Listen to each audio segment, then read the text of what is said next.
I'd just like to focus on a few points. I don't think I can say anything that hasn't been said, and but I'd like to emphasize a few points because I thoroughly enjoyed all the presentations and benefited from them. I kind of try to get to the essence of this from my point of view. First is that and I don't mind being challenged on this, but I try to make these emphatic statements. I think the distribution of social power is an inevitable evolutionary trend. It's not new. It's been going on for centuries. In many respects, it's gaining great speed in some areas. In other areas, we may even be going temporarily in the other direction. But I think I'm saying it strongly for the sake of discussion, even in debate. But I think it is inevitable, irresistible, if the human race is going to really fulfill its natural trajectory. I'm not talking about desirable even. I'm not saying ethically good. I'm saying inevitable, that's where it's going, and I put my money on it. And that refers to the political movement from monarchy or feudalism or autocracy to democracy. It refers to the gradual from European societies where 80 or 90% of the wealth was controlled by 3% of the population.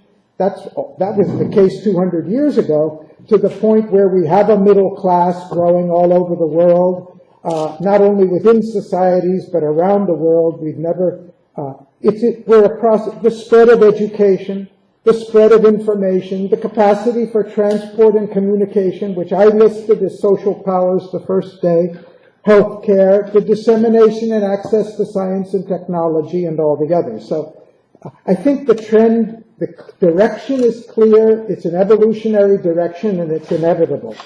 The second point, which Garry mentioned, I was so happy he mentioned, I had kind of wanted him, well, spend the rest of your talk on that, or we can cancel the rest of the afternoon. I want to hear you on this, so I'm going to ask you to come back to it. But you took it just kind of for granted, I think, that you said, I want to underline his statement, my words, the greater distribution of social power is by far the most beneficial thing for society as a whole. I think that my words, but I think, and if I'm wrong, you can correct me, but I think I wanted to underline there, he didn't use the word fair. He didn't use the word ethical. He didn't use the word to say that this is right. He said this is beneficial to all humanity. He's not using the ethical argument, and I think it's very important. Not that it's not, there's no reason not to use an ethical argument, but I think the ethical argument has been used for a long time, but the counter has been a non-ethical, value-free social science, which has really raised the question as to whether this is really desirable. Not whether it's ethical or not, but whether it's really desirable, whether really the distribution can work. And I believe entirely what I think you said, that the greater distribution is the only way to build a more successful global society. We've tried imperialism, we've tried conquest, we've tried colonialism, we've tried aristocracy, monarchy, and all of the other versions. The only one that's going to ensure some stability for the evolution of the race is one that continues to distribute this, not only because it's right or ethical or whatever, but because practically it gives the greatest effect. And I think we see it with respect to democracy. Whatever are the horrible weaknesses in the democracy as we see it today, I don't know who's recommending that we go back to autocracy or monarchy or anything we've had in the past compared with where we are. The third thing is, I think that the evolution, as I see it, is an evolution towards greater values, and it's the use of values by almost every speaker in every session and this and the other. I don't think it's a coincidence. I don't think it's just out of an idealism or morality. I look at values as the quintessence of wisdom that humanity has gained about what works and what will be sustainable in future.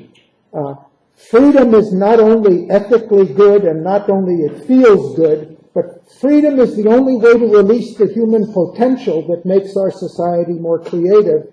And if that's true of freedom, it's also true of equality and other values of trust, of integrity, of trustworthiness, and all the other values under which our social system is based. We have tried and gone through centuries of evolution by force, where who's ever stronger takes things. It hasn't been stable. We have gone beyond it. We have tried evolution through crises, and we still do a lot of that. Today, there's more and more than ever before in history, I would argue, a commitment or a recognition that the future of our evolution is through values, and that works better than anything we have tried up until now. I also made long slides on all the things we could do to support the redistribution of social power in its different respects. And you added the indicators, the measures, which I had missed, which is very important, really important for that. And a number of the others Eric touched on, and I'm not going to put up my lists. I might add just a couple that haven't been touched. One which I may have alluded to this morning, in that one very powerful method is simply a tax on short-term speculative investments at the national and international level, when we have the mechanisms in place to do it effectively. It's not an easy thing to do. Another one would be, and it's something Winston and I have written about, and Ivo and I, and that is the right to employment. Because in a market economy, employment is equivalent to the right to vote in a democracy. If you don't have a job and you don't have a socialist system that's going to ensure your minimum welfare, how do you do it if you don't have access to employment? So either we've got to create those jobs, and I believe it's possible, or we've got to have something like a basic income program to ensure. And Zbig, you raised an important point that I wanted to discuss earlier. I'm not going to go into it a lot because I understand where you were coming from. You said in the earlier session that the free distribution of money has a lot of negative effects. Let's talk about the unemployment and what are the negative effects.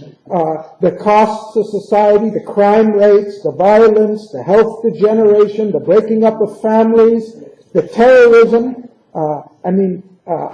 There's a lot of evidence to show that the main driving attraction of young people for terrorist movements in the Arab countries or the Muslims is they don't get jobs, and they're offered money, they're offered security to do this. So I think the important point is not that there aren't problems with implementing any of these strategies. The important point is, as in you who have lived on the other side of the Iron Curtain from where I grew up, we're taught that freedom has a lot of problems to it. We got people sleeping on the street and families breaking up and everything, and at least you have the security of, quote, equality. Well, we've been brainwashed equally on the other side that any attempt to establish social equality means you have to rob people of their freedom, and you're going to make your society unproductive, and if you don't believe it, look what's happening on the other side of the Iron Curtain,